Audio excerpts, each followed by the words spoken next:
আপনি কি জানেন আপনার ব্যক্তিত্ব আপনার ভবিষ্যৎ বলে দিতে পারে? কি বিশ্বাস হচ্ছে না তো? আজ আমরা এমনই কিছু মজার সাইকোলজি ফ্যাক্ট নিয়ে হাজির হয়েছি যা শুনলে আপনিও অবাক হবেন।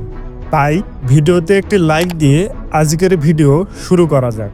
আর হ্যাঁ, এরকম আরও মজার সাইকোলজি ফ্যাক্ট সম্পর্কে জানতে আমাদের চ্যানেলটিকে সাবস্ক্রাইব করতে অবশ্যই ভুলবেন না। তুমি কি ইন্ট্রোভার্ট, মানে একা একা সময় কাটাতে পছন্দ করো? তুমি যদি একাকিত্ব থাকতে পছন্দ করো, নিজেকে সময় দাও এবং নিজের উন্নতির জন্য কাজ করে থাকো, তাহলে শুনে রাখো, সাইকোলজি বলে তারা ভবিষ্যতে খুবই সফল গবেষক, লেখক, শিল্পী, আর্টিস্ট, পরিচালক ইত্যাদি হতে পারে। কারণ তারা সমস্যার গভীরে যেতে পারে এবং দুনিয়াকে তাদের ইউনিক আইডিয়াগুলো দিতে ভালোবাসেন। তবে সাবধান, আপনার কম কথা বলার অভ্যাস আপনার অনুভূতি প্রকাশে বাধা হতে পারে। তাই প্রয়োজন মতো আপনাকে সোশ্যাল হতে হবে। আর আপনি যদি এক্সট্রোভার্ট হয়ে থাকেন, মানে ইন্ট্রোভার্টসের বিপরীত, যেমন সবার সাথে মেলামেশা করার ক্ষমতা, এক কথায় আপনি যদি চঞ্চল হয়ে থাকেন, তাহলে আপনার ভবিষ্যৎ অনেক রঙিন হতে চলেছে। সাইকোলজি বলে এক্সট্রোভার্টরা প্রাকৃতিকভাবেই নেতা হতে পারে। তাদের চারপাশের মানুষকে অনুপ্রাণিত করার ক্ষমতা থাকে। তারা খুবই ভালো সেলসম্যান, উদ্যোক্তা বা কমিউনিটি লিডার হয়ে উঠতে পারে।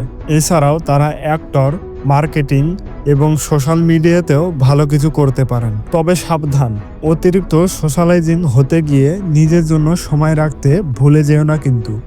চিন্তাশীল এবং বিশ্লেষণধর্মী মানুষ। তুমি কি সবকিছু নিয়ে একটু বেশি চিন্তা করো? তাহলে তুমি বিশ্লেষণধর্মী ব্যক্তি।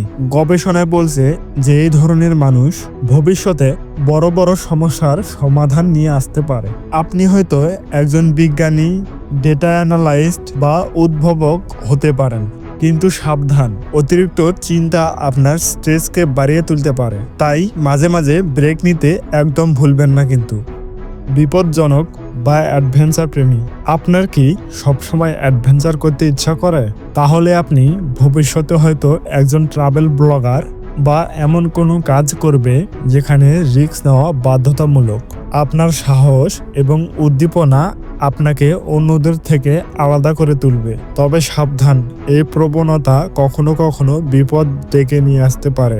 আপনার ব্যক্তিত্ব অনুযায়ী ভবিষ্যতে কোনটি মিলে গিয়েছে আপনি কিন্তু কমেন্টে জানাতে পারেন। আশা করি ছোট্ট ভিডিওটি ভালো লেগে থাকলে ভিডিওটি একটি লাইক এবং এরকম আরও কার্যকরী ভিডিও পেতে আমাদের চ্যানেলটিকে অবশ্যই সাবস্ক্রাইব করতে ভুলবেন না। সবাই ভালো থাকবেন, সুস্থ থাকবেন। দেখা হবে পরের কোনো নতুন ভিডিওতে।